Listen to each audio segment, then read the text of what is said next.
Hey everybody, it's Alicia here, and I am sitting with the one and only Beryl. And for anybody that has been following us, they know how far this machine has actually come. So I'm gonna go down around here. This is always how you can definitely tell, definitely around the motor area.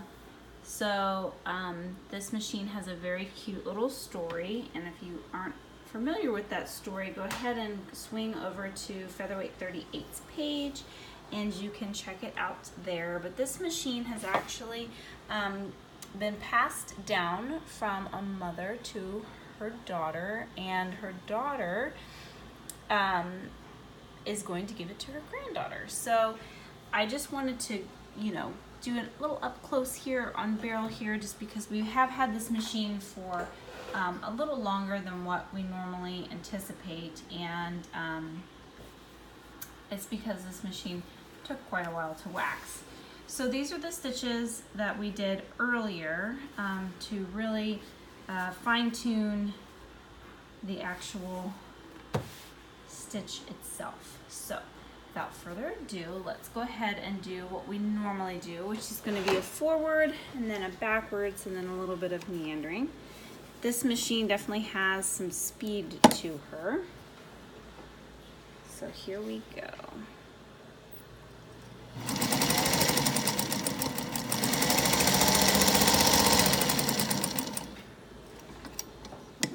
There's the forward.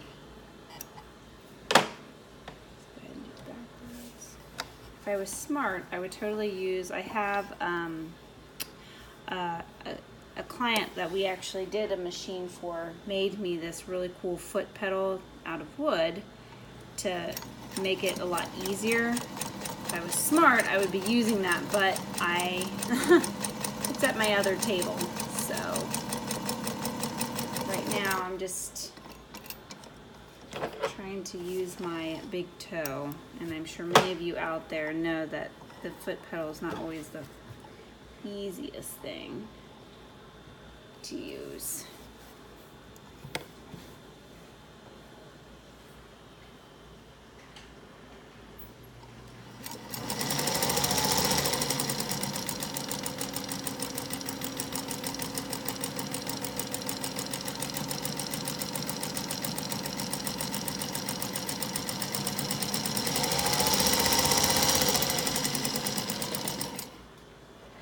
On this fabric, the fabric that we actually set the tension for has an extra piece of a higher quality fabric in the middle, and you can see it here.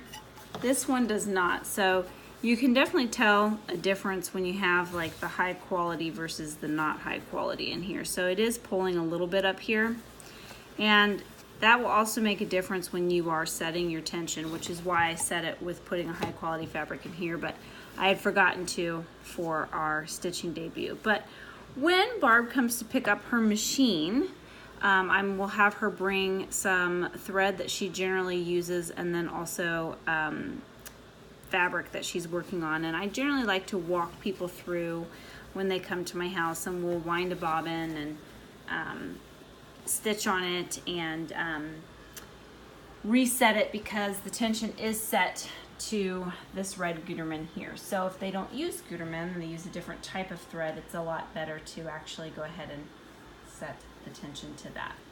So that is Beryl, and here are her test stitches, and just wanted to say thank you for joining us here at Featherweight 38.